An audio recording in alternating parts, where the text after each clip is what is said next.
শিক্ষা পলিসি আছে এনইপি 2010 সালে জাতীয় শিক্ষা নীতি একটা প্রণয়ন করা হয়, ন্যাশনাল এডুকেশন পলিসি। বেশ ভালো, ওটা অনেক সুন্দর। ওখানে কিছু রাজনৈতিক কথাবার্তা আছে, বাট তাছাড়া এডুকেশন পলিসি অনেক সুন্দর।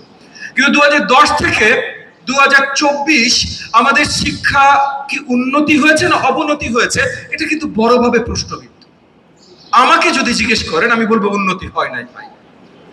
তাহলে শুধু এডুকেশন পলিসির কাগজ দিয়ে তো লাভ হয় না, আসলে সেটা ফলো করতে পারতে হবে, বাস্তবায়ন করার কাজ করতে হবে, একটা ভিশন দরকার। আমি অনেক জায়গায় এই কথাটা বলেছি। পদ্মা সেতু, মেট্রো রেল এবং এলিভেটেড এক্সপ্রেসওয়ে নির্মাণের গর্বিত অংশীদার বসুন্ধরা সিমেন্ট। হয় সে ক্ষুদ্র দক্ষতা কমিশন রিপোর্ট থেকে, সে ক্ষুদ্র দক্ষতা কমিশন রিপোর্টও পরিষ্কার কোনো ভিশন আমাদেরকে দেয় না।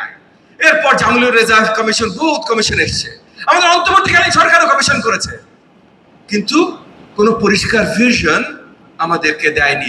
এই যে আপনারা হেডমাস্টাররা স্কুলে যাবেন, কলেজে যাবেন, আপনারা পুরো অ্যাডমিনিস্ট্রেশন নিয়ন্ত্রণ করবেন, বাচ্চাদের সার্ভিস দিবেন, গার্ডিয়ানদের দেবেন, টিচারদেরকে বলবেন কি করতে হবে, কোন আলোকে বলবেন, স্বপ্নটা কি, ফাইনাল গোলটা কি, ভিশনটা কি, এটা কি আপনাদেরকে দেওয়া হয়েছে?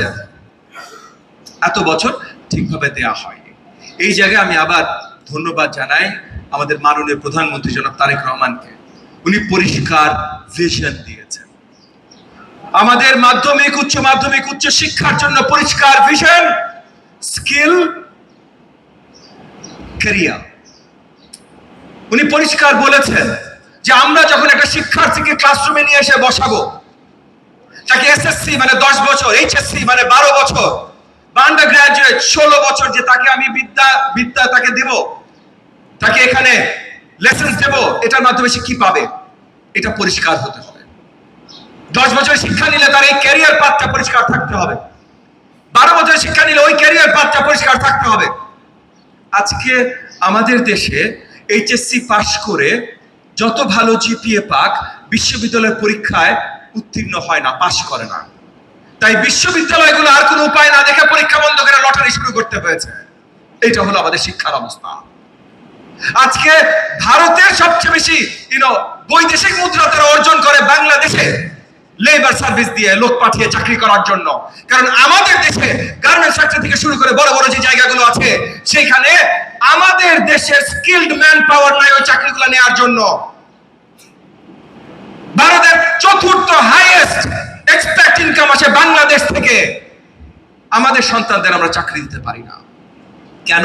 কারণ আমরা এডুকেশন সিস্টেম তৈরি করেছি, কিন্তু কোনো ভিশন তৈরি করি নাই। এই এডুকেশন সিস্টেম আমাদেরকে কোথায় নিয়ে যাবে? তো জনাব তারেক রহমান আমাদেরকে ভিশন দিয়েছে, স্কিলস, ক্যারিয়ার।